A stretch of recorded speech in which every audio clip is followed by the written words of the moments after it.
Hello, bonjour à tous. Donc pour répondre à la question sur les protéines, parce que j'ai vu qu'il y en avait qui n'étaient pas d'accord sur les protéines, c'est 2 grammes, c'est 3 grammes, c'est 4 grammes, c'est 1 gramme. Alors tout dépend du type d'activité que vous voulez faire, tout dépend du sport que vous voulez faire. Bien évidemment pour les sports d'endurance, il vous faudra moins de... Vous brûlez déjà beaucoup de calories bien évidemment, donc il vous faudra moins de protéines, c'est bien évident puisqu'on cherche plutôt à s'affiner, on ne cherche pas à prendre, à multiplier le nombre de fibres, à prendre du muscle à proprement parler. Maintenant, si vous voulez prendre du muscle, bah, on ne peut pas construire de muscle sans protéines, ça c'est évident. Vous n'êtes pas obligé de prendre des protéines en poudre, vous avez aussi les protéines dans l'alimentation, mais vous avez un certain ratio, bien évidemment, en proportion à votre masse actuelle. Donc souvent, on préconise entre 2 et 3 grammes de protéines donc, par kilo de poids de corps. Ça c'est pour faire une progression lente au niveau musculaire. Mais maintenant, suivant les organismes qui ne sont pas tous égaux, vous pouvez monter jusqu'à 4 grammes.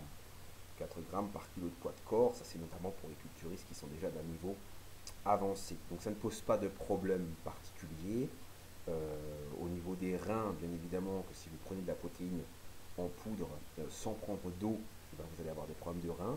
C'est quelque chose de facile à comprendre. Donc il vous faut 30 centilitres d'eau par gramme de protéines ingérées de façon à ne pas avoir de problème avec vos reins.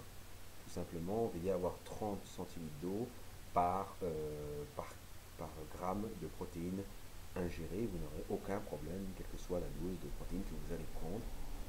Ça, c'est prouvé scientifiquement. Il n'y a jamais eu de, on va dire, d'effets secondaires à la prise de protéines, à part ce problème, ce petit problème de filtre dû à une mauvaise hydratation du corps en général.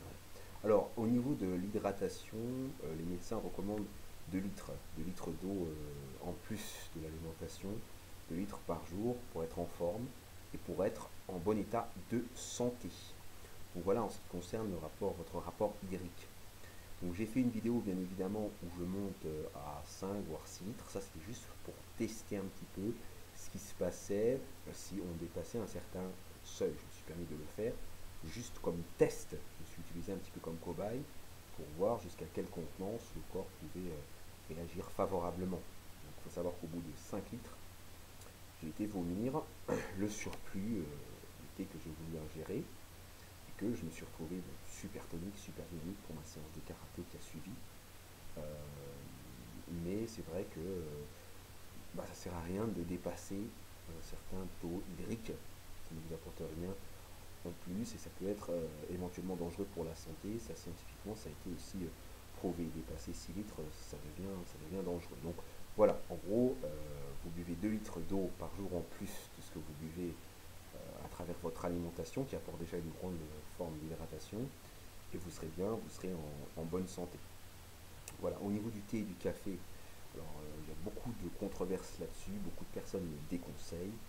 À partir du moment où vous respectez la dose maximale de 3 thés par jour ou de 3 cafés par jour, il n'y a pas de souci particulier, sauf pour les personnes qui vont se faire des détartrages ou qui vont agresser leurs dents. Dans ce cas-là, la couleur du thé et du café va automatiquement créer une coloration des dents, ce que j'ai eu moi-même, et créer un problème après au niveau de la couleur des dents, vous donner des dents de fumeur en quelque sorte.